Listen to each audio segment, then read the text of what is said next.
Why has Samsung launched so early? Danica, great to see you too. And it's a good question. Last year, they went early with a launch in San Francisco, and then COVID broke. So Mobile World Congress didn't happen. Well, overnight, they proved that it was a wise move to go again because it's well ahead of everyone else. And in the end, it paid off later in the year. Now, they've launched the S21 series, S21, S21 Plus, and S21 Ultra. Now, they're their flagship phones, and there's some word, as they also announced their Air Galaxy Buds Pro, that this S21 Ultra could end up replacing the Note, which is usually announced later in the year. And I think the second half of the year, Samsung will end up announcing more of their foldable phones. But they're very impressive units.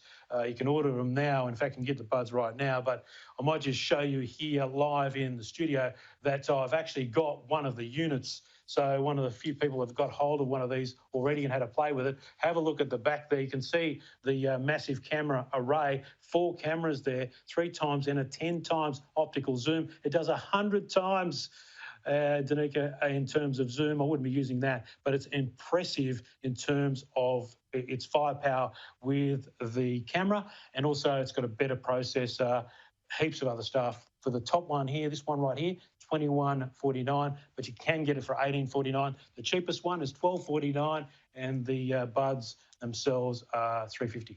Wow, I mean, that looks very impressive with all those cameras. So that's an excellent launch. That's amazing. Now, as you said, CES... Oh, can I just show one other thing too? If you've got an S Pen, it actually works on here. Wow. So I've tested it out, and you're supposed to buy a new one, but I've just got to try it myself, but sorry, Danica, to try and show you. It looks amazing. It actually works. It actually works. I mean, that's very, very impressive. But as you said, CES, it was online for the first time, of course, due to the pandemic. But how much did COVID actually influence technology?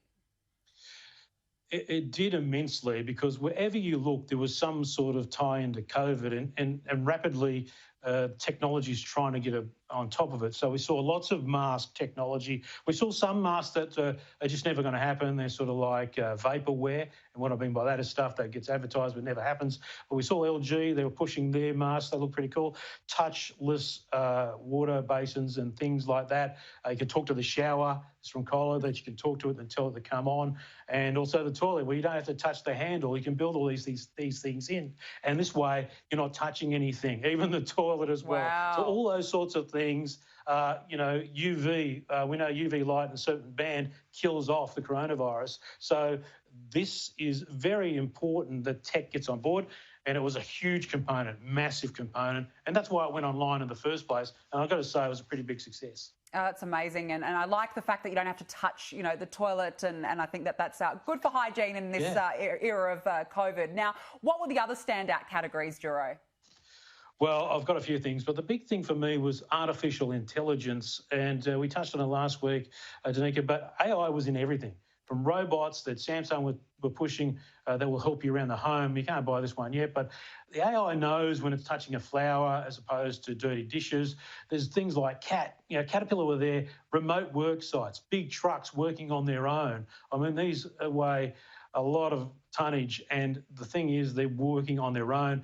Cars that can tell what you're doing in your seat. If you're drinking or not paying attention, or on the phone, it says, hey, get off the phone. But it has to know what it's doing with artificial intelligence. So all that artificial intelligence, things like looking at fires and determining there's a safety issue for the public.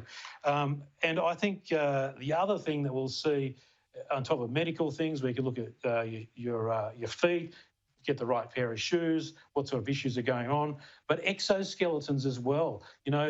Making your body be able, if you've got an injury or if you're in the military, making you stronger, those sorts of things, those need computers to make them work in the right way. The other thing is screens. There were a stack of screens at CES this year that were bendable, foldable, but we really saw, this is TCL's really rolling a OLED screen out. Look at that. That is incredible. So you can stretch your phone out. Oh. There are a few other videos around, Danica, that were just sort of animations, And look, that is science fiction right there. It's just incredible stuff. And I still, as we discussed, I still like the idea of a robot doing your housework for you. That, to me, is the most appealing out of them all, I've got to say. Juro Sen, we have run out of time. Thank you for coming on this morning. Thanks, Anika.